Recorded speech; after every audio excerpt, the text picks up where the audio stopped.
আহ, জেলা বরিশাল সদর। আচ্ছা, এখন আপনার স্বামীর সঙ্গে কি হয়েছিল বিষয়গুলো বলেন তো। সেগুলো হয়েছে, আমাদের বিয়ে হয়েছে আজকে প্রায় 2 বছর। জি এখন আমার আগে বিয়ে হয়েছে, আমার একটা বাচ্চা আছে, আমরা একই গ্রামের একই এলাকার। জি তো সবাই সবটা সবটা যায়নি, ও আমার বিয়ে করছে। জি। আমাদের বিয়ে হয়েছে সাভারে। সাভারে বিয়ে হয়েছে। তো এখানে, হ্যাঁ, সাভারে বিয়ে হয়েছে। আপনার কোনো গার্ডিয়ান তো ছিল সাথে, না আপনি একাই করছিলেন? না, না, না, আমরা দুজনে, কোনো গার্ডিয়ান ছিল না। আচ্ছা আচ্ছা। পরে ওইখানে একটু ঝামেলা হয়েছে, আমরা যে বাসায় উঠছি ওর দুলাভাই ওইখানে ছিল। আমরা কিছু কারণে ওইখান থেকে চলে আসা লাগছে। পরে আমরা এসে গাজীপুরে উঠছি। গাজীপুরে এসে এখানে আমরা দুজনে চাকরি টাকরি করতেছি। তো কয়েকদিন পরে আর কি আমাদের মধ্যে একটু মনমালিন্য বনাবনি একটু কমই হচ্ছিল, মানে আচ্ছা আচ্ছা। টুকিটাকি খুঁটিনাটি নিয়ে ঝগড়াঝাটি এগুলা চলছে, কিন্তু কখনো কেউ কাউকে ছাইরা যাওয়া হয় নাই বা এরকম কোন কিছু না, হয় না সংসারে তো ঝগড়া ঝামেলা হয়। হয়, হ্যাঁ। তারপরে এখন আগে যেখানে ছিলাম ওইখান থেকে আমরা ওইখান থেকে আরেকটা জায়গায় এসে এখন চাকরি নিচ্ছি, ওইখানে থাকতেছি, চলতেছি। এখন হঠাৎ করে মানে ওর সাথে মানে বড় ধরনের কোনো বিষয় নিয়ে ঝগড়া না, খুঁটিনাটি কোনো কিছু নিয়ে ঝগড়া। তো সেদিন আমার ইফতারের পরে ডিউটি ছিল, আমি বাসায় আসছি ইফতারি করার জন্য। টুকিটাকি যাই পারছি গুছাইতেছে, ইফতারি করতেছি, তখন কি একটা কথা জানি বনিবনা হয় না আমাদের মধ্যে। তখন আমরা বলতেছে, তুই কি আমার সাথে সংসার করবি? আমি কোনো কথা বলি নাই। বলতেছে সংসার করবি, কোনো কথা বলি না।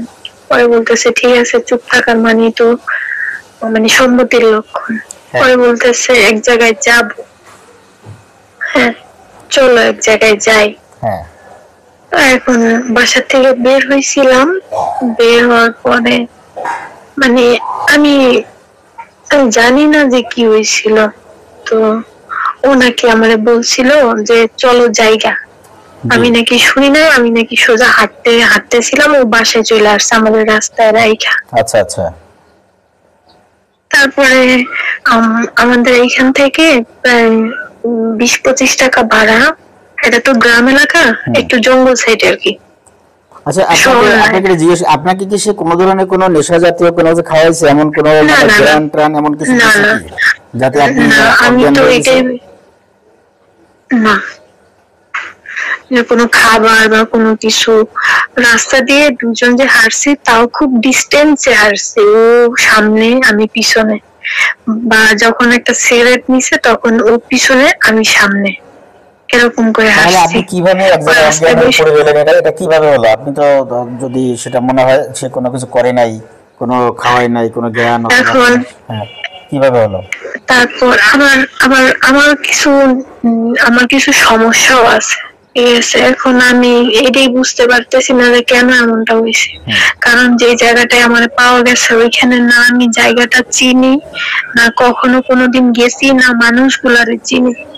যখন আমার জ্ঞান ফিরছে আমি একটা মানুষও চিনি না, আমি 2টা মহিলা আমার পাশে বসে, একটা মহিলার কোলে আমার মাথা, আমি এটুকুই জানি। তারপরে যখন আমার ফোন দেওয়া হয়েছে, ওইখানে লোকজন আমার বাড়িতে ফোন দিছে, ফোন দিয়া অনেক ট্রাই করছে আগে মোবাইলটা খোলার জন্য। এগুলো আপনি বলেছেন আমার কাছে, আমি শুনেছি আগে যে আপনাকে অনেকে লোকজন ফোন দিছে, ফোন দেওয়ার পরে মোটামুটি আপনি একটু সুস্থ হয়েছেন, এরপরে আপনাকে বাসায় চলে আসছেন, এরপরে আপনার হাজবেন্ড আপনাকে ফেলে চলে গেছে, তাই না? বাসায় আমার যে একটা বান্ধবী ছিল ওর বাসায় নিয়ে গেছে সরাসরি।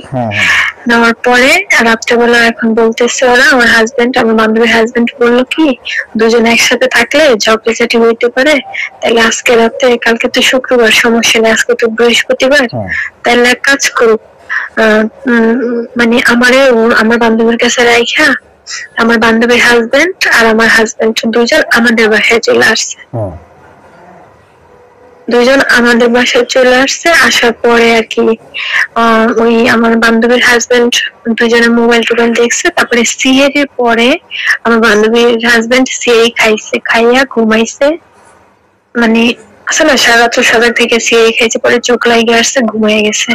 ও সকালে চলে গেছে, মানে ভোর রাতের পরে আর কি, সিএর পরে গেছে যখন মানে ওই ভাইয়াটা ঘুমাইছে। আচ্ছা, ওইগুলো তো শুনেছি।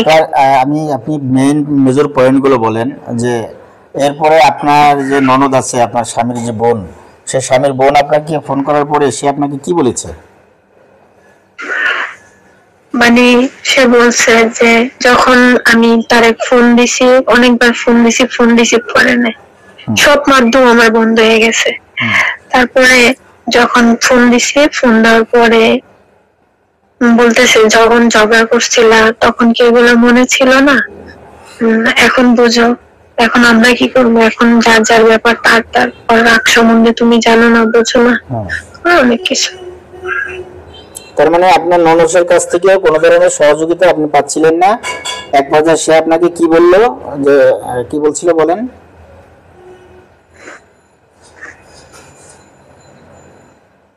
হ্যালো, কান্না করেন না, কান্না করেন না, বলেন।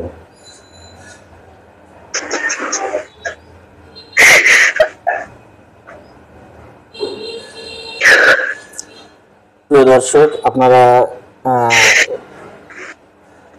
শুনছেন যে একজন ভুক্তভোগী বোন, সে আবেগে আপ্লুত হয়ে পড়েছে, তার হাজবেন্ড তাকে নির্যাতিত নিপীড়িত করতে শুরু করেছে। এমনকি তার যে একজন ননদ, তার হাজবেন্ডের বোন, সে তাকে এমনভাবে বলে যে আমার ভাইকে যদি পেতে হয় তাহলে 5 মিনিট ফ্যানের সাথে ঝুলে আমাকে দেখা,